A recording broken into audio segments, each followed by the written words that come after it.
नमस्कार, राजस्थान समाचार में आपका स्वागत है। पेश है राजस्थान की खास खबरें। राठौर ने कांग्रेस पर साधा निशाना। भाजपा प्रदेश अध्यक्ष मदन राठौर ने कल भाजपा प्रदेश मुख्यालय में मीडिया से बातचीत में कांग्रेस पर निशाना साधा। साथ ही विधानसभा उपचुनाव में जीत का भी दावा किया। शिक्षा मंत्री द्वारा महिला अध्यापकों को लेकर दिए गए बयान पर मदन राठौर ने कहा कि मैं इस मुद्दे पर टिप्पणी नहीं करना चाहूंगा, लेकिन गुरु और शिष्य का रिश्ता बना रहे, आदर का भाव बना रहे, ये जरूरी है। गंभीरता, उत्कृष्टता, सम्मानजनक व्यवहार बना रहे, ये सभी चाहेंगे। विधानसभा उपचुनाव पर राठौर ने कहा कि भाजपा किसी के साथ गठबंधन नहीं करेगी, लेकिन कोई चलकर आकर मदद करता है तो उसे मैं मना नहीं करूंगा। उपचुनाव में जितना कांग्रेस के लिए चुनौती है, हमारे लिए कोई चुनौती नहीं है। हम 7 सीटें जीतेंगे। कांग्रेस अपनी सीटें बचाने के लिए कोशिश करे। हमारा संगठन सुदृढ़ है। हमने उपचुनाव की पूरी तैयारी कर ली है। नेतृत्व ने हमसे जो चाहा उसमें हमने उन्हें अवगत करवा दिया। 7 सीटों पर कांग्रेस ने लगाए सीनियर पर्यवेक्षक। राजस्थान में आगामी विधानसभा उपचुनाव को लेकर कांग्रेस ने अपनी तैयारी को और मजबूत कर लिया है। पार्टी ने 7 विधानसभा सीटों पर होने वाले उपचुनाव के लिए सीनियर पर्यवेक्षकों की नियुक्ति कर दी है।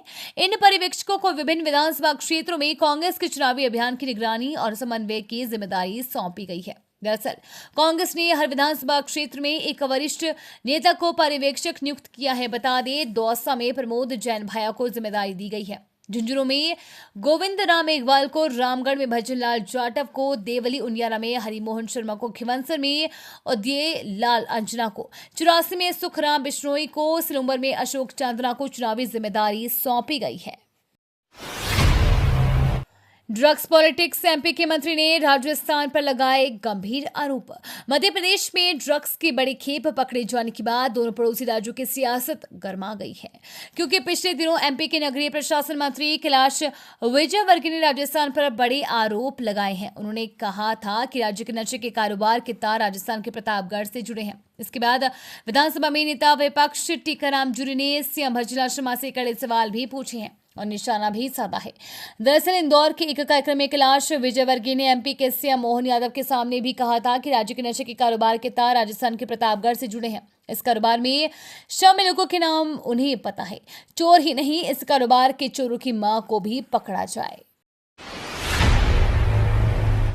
जयपुर से दिल्ली जाने वाले यात्रियों के लिए नई सौगात। राजस्थान रोडवेज ने दिल्ली से जयपुर और जयपुर से दिल्ली यात्रा करने वाले यात्रियों के लिए नई सौगात के रूप में कम किराए की लग्जरी बसें चलाई हैं।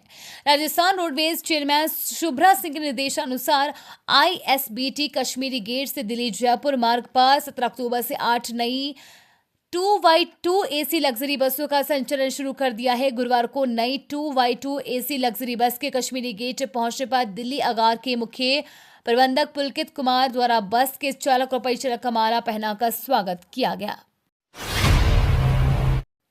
आरएएस भर्ती के लिए अब तक 5.15 लाख आवेदन। राजस्थान लोक सेवा आयोग की आरएएस एवं अधीनस्थ सेवा भर्ती 2024 के लिए ऑनलाइन फॉर्म भरने जा रही है। अब तक करीब 5.15 लाख से ज्यादा अभ्यर्थी फॉर्म भर चुके हैं। आज शुक्रवार को आवेदन की अंतिम तिथि होगी। आरएएस एवं अधीनस्थ सेवा भर्ती 2024 के आवेदन 19 सितंबर से भरने शुरू हुए। ऑनलाइन आवेदन 18 अक्टूबर को रात्रि 12 बजे तक किए जा सकेंगे। सचिव रामनिवास ने बताया कि राज्य सेवा में 346 और अधीनस्थ सेवा में 387 पद शामिल किए गए हैं। प्रारंभिक परीक्षा 2 फरवरी 2025 को होगी। आयोग सिलेबस जारी कर चुका है।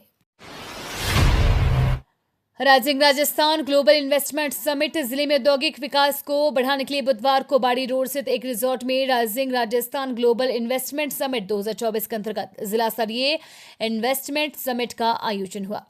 समिट में उद्यमियों के साथ समझौता ज्ञापनों का विनिमय किया गया।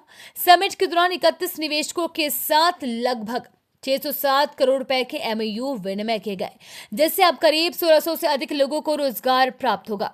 समिट में राज्य मंत्री एवं प्रभारी मंत्री जवाहर सिंह बेडम ने समिट में आए उद्यमियों को संबोधित करते हुए कहा कि मुख्यमंत्री भजन लाल शर्मा का विजन राजस्थान के प्रत्येक क्षेत्र में औद्योगिक विकास कर नए आयाम स्थापित करना है। ऊंट पालकों के लिए अच्छी खबर। ऊंट के बच्चे के जन्म पर 20,000 रुपए देगी राजस्थान सरकार। राजस्थान के ऊंट पशुपालकों के लिए खुशखबरी है। पशुपालन विभाग ने ऊंट पालकों की प्रोत्साहन राशि में बढ़ोतरी की है। विभाग ने प्रोत्साहन राशि 10,000 से बढ़ाकर अब 20,000 रुपए कर दी है। मतलब अब शिशु ऊंट के जन्म पर उसके 1 वर्ष का होने तक पशुपालन विभाग द्वारा ऊंट पशुपालकों को 20,000 रुपए प्रोत्साहन राशि दी जाएगी। सीएम भज्जला शर्मा ने किया ब्रिटेन की संसद का दौरा। जर्मनी दौरे के बाद मुख्यमंत्री भज्जला शर्मा, उप मुख्यमंत्री दिया कुमारी और राजस्थान सरकार के उच्च स्तरीय प्रतिनिधि मंडल के अन्य सदस्यों ने गुरुवार को ब्रिटेन सरकार की मंत्री कैथरीन वेस्ट के साथ मुलाकात की। इसके अलावा प्रतिनिधि मंडल के सदस्यों के साथ मुख्यमंत्री भज्जला शर्मा ने लंदन के पैलेस ऑफ वेस्टमिनिस्टर स्थित ब्रिटेन की संसद का दौरा किया और भारतीय मूल के चुनिंदा सांसदों के साथ बैठक की। इन बैठकों के दौरान मुख्यमंत्री ने राजस्थान में इंग्लैंड की कंपनियों द्वारा निवेश के लिए इंग्लैंड सरकार से सहयोग की अपील की। 9, 10, 11 दिसंबर को जयपुर में आयोजित rising Rajasthan global investment summit 2024 में भाग लेने के लिए उन्हें आमंत्रित किया। जयपुर में मेजर ब्रांड के 1122 लीटर सरसों तेल सीज। राजस्थान में दीपावली से पहले मिलावटखोरों के ऊपर शिकंजा कसा जा रहा है। हाल ही में मुख्यमंत्री भज्जला शर्मा ने मिलावटखोरों के खिलाफ अभियान चलाने के निर्देश दिए थे, जिसके बाद चिकित्सा मंत्री गजेंद्र सिंह खवंसर के निर्देश पर प्रदेश में आमजन को शुद्ध खाद्य सामग्री उपलब्ध करवाने के लिए शुद्ध आहार मिलावट पर वार अभियान चलाया जा रहा है। इस अभियान के बाद एक मिलावटखोरों पर कार्रवाई की जा रही है। अभियान के तहत गुरुवार को भी खाद्य सुरक्षा आयुक्त इकबाल खान ने निर्देशन में सरसों तेल का कारोबार करने वाली फर्म पर कार्रवाई की गई है।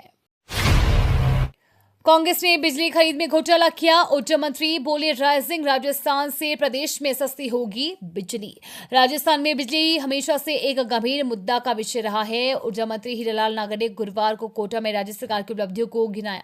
इस दौरान उन्होंने बिजली व्यवस्था को लेकर ऊर्जा विभाग द्वारा किए जा रहे कामों को भी बताया। साथ ही आने वाले सालों में किसानों को दिन में बिजली उपलब्ध कराने, जनता को सस्ती बिजली उपलब्ध कराने सहित कई बड़ी बातों का जिक्र किया। नागर ने तत्कालीन गहलोत सरकार पर निशाना साधते हुए कहा कि भाजपा ने जब सरकार संभाली तो तीनों बिजली कंपनी पर 1,39,000 करोड़ का कर्ज था। कांग्रेस सरकार ने अपने कार्यकाल में सिर्फ बिजली खरीदने और घोटाले पर ध्यान दिया और कर्ज का भार जनता से वसूलते रहे। बिजली बैंकिंग के माध्यम से जनता पर अतिरिक्त बोझ डालने का काम भी उनकी सरकार में हुआ। लेकिन राज्य की भाजपा सरकार अब नए संयंत्र लगाने, राज्य में नई तकनीक से बिजली उत्पादन पर जोर दे रही है। भाजपा ने निर्दलीय विधायक अशोक कोठारी की सदस्यता से किया इनकार। भीलवाड़ा के निर्दलीय विधायक अशोक कोठारी की भारतीय जनता पार्टी में सदस्यता को लेकर गुरुवार को बड़ा सियासी विवाद सामने आया। भाजपा ने उन्हें पार्टी की सदस्यता देने से मना कर दिया, जिसके बाद ये मामला गर्मा गया। विधानसभा अध्यक्ष वासुदेव देवनानी ने भीलवाड़ा में मीडिया से बातचीत के दौरान इस विषय पर स्पष्टीकरण दिया और कहा कि कोठारी भाजपा के सदस्य नहीं है, इसलिए इनके खिलाफ कोई कार्रवाई नहीं की जा सकती। अमेरिका भी जंग में शामिल, किया बड़ा हमला। हूती विद्रोहियों और इजरायल के बीच जारी जंग में अब अमेरिका भी कूद गया है। यूएस ने सालों बाद nuclear stealth bomber B-2 spirit में हूती विद्रोहियों के ठिकानों पर बमबारी का हथियार डिपो को बर्बाद कर दिया है। यह हथियार डिपो जमीन के अंदर कंक्रीट के बंकर में था, जिससे स्टील्थ बॉम्बर ने तबाह कर दिया। इजरायल एक साथ 4 फ्रंट पर लड़ रहा है, जिनमें हमास, हिजबुल्लाह, ईरान और हूती विद्रोही शामिल हैं। अमेजन प्राइम वीडियो में भी जल्द आएगा ऐड, इन देशों से पहले से ही लागू। अमेजन प्राइम भारतीय यूजर्स को झटका देने वाला है। अमेजन ने घोषणा की है कि वह राजस्व बढ़ाने के लिए अगले साल से अपने प्लेटफॉर्म पर विज्ञापन दिखाएगा। एड फ्री कंटेंट के सब्सक्रिप्शन की लागत अधिक होगी, इसके लिए रेट लिस्ट जल्द ही जारी किया जाएगा। प्राइम वर्तमान में ऑस्ट्रेलिया, कनाडा, यूएस, यूके और अन्य देशों में यूजर्स को विज्ञापनों के साथ सामग्री प्रदान करता है। अब कम कीमत पर मिलेगी प्याज, केंद्र सरकार चलाएगी कांदा एक्सप्रेस। केंद्र सरकार ने प्याज की बढ़ती कीमतों पर रोक लगाने के लिए पूरी तैयारी कर ली है। दरअसल त्योहारी सीजन महंगाई की मार से लोगों को राहत देने के लिए सरकार ने कम कीमत पर प्याज की बिक्री करने की एक योजना बनाई है। इस योजना के तहत सरकार पहली बार रेल के जरिए बफर स्टॉक से 1600 टन प्याज महाराष्ट्र से दिल्ली तक पहुंचाएगी। लोगों तक सस्ती प्याज पहुंचाने के लिए सरकार पहली बार रेल का इस्तेमाल करने जा रही है।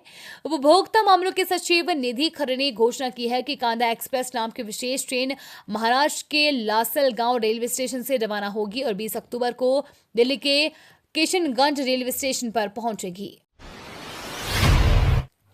यूजीसी नेट रिजल्ट ugcnet.nta.ac.in पर जारी। यूजीसी नेट रिजल्ट का इंतजार खत्म हो गया है। एनटीए की ओर से यूजीसी नेट एग्जाम का रिजल्ट जारी कर दिया गया है। अभ्यर्थी एनटीए की आधिकारिक वेबसाइट ugcnet.nta.ac.in पर जाकर अपना रिजल्ट चेक कर सकते हैं। बता दें परिणाम के साथ सब्जेक्ट वाइज कट ऑफ भी जारी किया गया है।